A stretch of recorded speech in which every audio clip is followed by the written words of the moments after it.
Hallelujah, hallelujah. പ്രിയപ്പെട്ടവരെ, ഇന്നത്തെ ചോദ്യം, നിനക്ക് നഷ്ടപ്പെട്ടത് തിരികെ കിട്ടുമോ എന്നാണ്. എന്താണ് ചോദ്യം? നഷ്ടപ്പെട്ടത് തിരികെ കിട്ടുമോ? നമുക്കതിന് വല്ലതും നഷ്ടപ്പെട്ടിട്ടുണ്ടോ? ചില സമയത്ത് നമുക്ക് സ്നേഹം നഷ്ടപ്പെട്ടിട്ടുണ്ട്, അല്ലേ? ചില സമയത്ത് നമുക്ക് സമാധാനം നഷ്ടപ്പെട്ടിട്ടുണ്ട്. സ്വർണം കാണാതെ പോയത് മാത്രമല്ല നമുക്ക് നഷ്ടപ്പെട്ടു. നമുക്ക് പലതും സമാധാനം നഷ്ടപ്പെട്ടിട്ടുണ്ട്. നമ്മൾ ചില നേരത്ത് പറയാറില്ല, എൻ്റെ സന്തോഷമൊക്കെ പോയച്ചോ എന്ന് പറയാറില്ല. എൻ്റെ സന്തോഷം നഷ്ടപ്പെട്ടിട്ടുണ്ട്. അല്ലെങ്കിൽ ഞങ്ങൾക്ക് പണ്ടുണ്ടായിരുന്ന സ്നേഹമൊന്നും ഇപ്പം ഇല്ല, ഞങ്ങളുടെ സ്നേഹമൊക്കെ പോയി എന്ന് പറയാറുണ്ട്. അങ്ങനെ പലതും പോയി എന്ന് പറയുന്ന നിനക്ക് നഷ്ടപ്പെട്ടത് നിനക്ക് തിരികെ കിട്ടുമോ എന്നതാണ് ചോദ്യം. ഇന്നത്തെ സുവിശേഷത്തിൽ ഒരു അമ്മയ്ക്ക് ഒരു പ്രധാനപ്പെട്ടൊരു കാര്യം നഷ്ടപ്പെട്ടു. എന്താണ്? തൻ്റെ മകൻ്റെ ജീവൻ നഷ്ടപ്പെട്ടു. ജീവൻ നഷ്ടപ്പെട്ടത്, ഇനി ജീവൻ പോയത് തന്നെ എന്നാണ് നമ്മൾ പറയുന്നത്. പക്ഷേ നഷ്ടപ്പെട്ടത്, ഇനി ഒരിക്കലും തിരിച്ചു കിട്ടാൻ സാധ്യതയില്ലാത്തത് ഈശോ അവൾക്ക് തിരികെ കൊടുക്കുകയാണ്. Praise the Lord, hallelujah. ഈശോയുടെ ഇടപെടൽ വഴി അവൾക്ക് നഷ്ടപ്പെട്ട ഏറ്റവും പ്രധാനപ്പെട്ട കാര്യം, ഒരിക്കലും തിരിച്ചു കിട്ടുകയില്ല എന്ന് വിചാരിച്ചത് തിരിച്ചു കിട്ടുകയാണ്. കൈയടിച്ച് കർത്താവിന് നന്ദി പറയാം.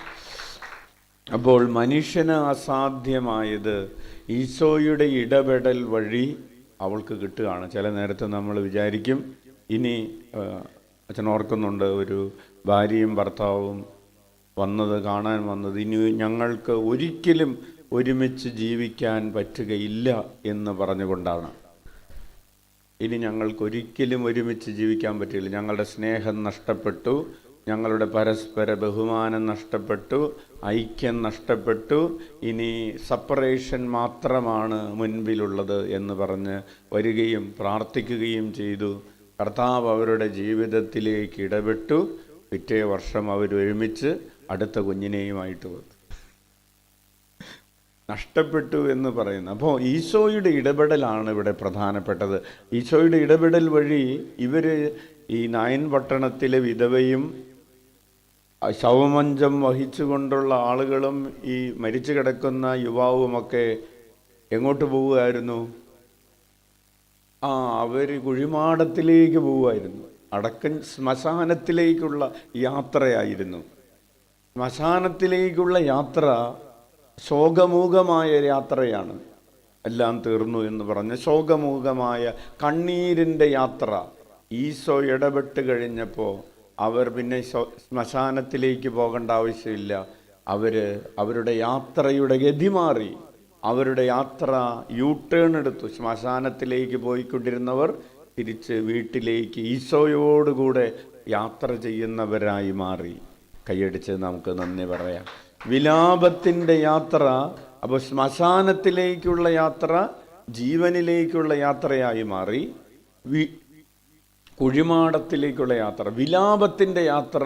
തിരിച്ചവരെങ്ങനെയായിരിക്കും വീട്ടിലേക്ക് പോയിട്ടുള്ളത്? അല്ലേ? തുള്ളിച്ചാടി കൈയടിച്ച് ഹാലേലി എത്ര പ്രാവശ്യം പറഞ്ഞാലും അവർ ഇങ്ങനെ ആത്മാവിൽ കുതിച്ച് ചാടി അവർ സന്തോഷത്തിൻ്റെ യാത്രയായി മാറി. പ്രിയപ്പെട്ടവരെ, ഇതാണ് ഓരോ പ്രാവശ്യവും ഈശോ നമ്മുടെ ജീവിതത്തിൽ പ്രകടമായി ഇടപെട്ട് കഴിയുമ്പോൾ നമ്മുടെ വിലാപത്തിൻ്റെ യാത്ര ആഘോഷത്തിമിർത്തിൻ്റെ യാത്രയായും കുഴിമാടത്തിലേക്കുള്ള യാത്ര ജീവനിലേക്കുള്ള യാത്രയായും കർത്താവ് ഗതി തിരിച്ചു വിടും, വഴി തിരിച്ചു വിടും. നമ്മുടെ ജീവിതത്തെ ഈ ദിവ്യബലിയിലൂടെ ഓരോ ദിവസവും ഈശോ വഴി മാറ്റി വിടുകയാണ്, ജീവനിലേക്കും ആഘോഷത്തിലേക്കും. നമുക്ക് കണ്ണുകളടക്കാം. നമുക്ക് ഈ ദിവ്യബലി അർപ്പിക്കുമ്പോൾ ചില പാപത്തിൻ്റെ മേഖലകളെ കഴുകിക്കളഞ്ഞ് നമ്മുടെ ഹൃദയം വെടുപ്പാക്കേണ്ടതുണ്ട്, ഒരുക്കേണ്ടതുണ്ട്. ഈശോ നമ്മുടെ ജീവിതത്തിൽ ഇടപെടുന്നത്, നമ്മോട് ചില പാപത്തിൻ്റെ മേഖലകളിൽ നിന്ന് എഴുന്നേൽക്കാൻ പറയുന്നത്, യുവാവെ എഴുന്നേൽക്കുക എന്ന് ഈശോ ആ മരിച്ചു കിടന്നവനോട് പറഞ്ഞതുപോലെ നമ്മളോടും ചില മേഖലകളിൽ നിന്ന് എഴുന്നേൽക്കാൻ ഈശോ ആവശ്യപ്പെടുന്നുണ്ട്. ഈശോയുടെ വാക്കുകൾ, ഈശോയുടെ സാന്നിധ്യം നമ്മുടെ ജീവിതത്തിൽ ശക്തമായി ഇടപെടാൻ നമുക്ക് ആഗ്രഹിക്കാം. അങ്ങനെ ഇടപെടുന്നതിന് നമ്മൾ അനുവദിക്കാതെ പോയ സമയങ്ങളെ ഓർത്ത് അനുതപിക്കാം. ഈശോയുടെ ഇടപെടൽ വഴി എൻ്റെ ജീവിതം അടിമുടി മാറ്റിമറിക്കപ്പെടുന്നതിന് വേണ്ടി നമുക്ക് അനുവദിക്കാം. കയ്യരങ്ങൾ ഉയർത്തി ഉച്ചത്തിൽ 21 പ്രാവശ്യം യേശുനാമം വിളിച്ച് നമ്മുടെ പാപങ്ങൾക്ക്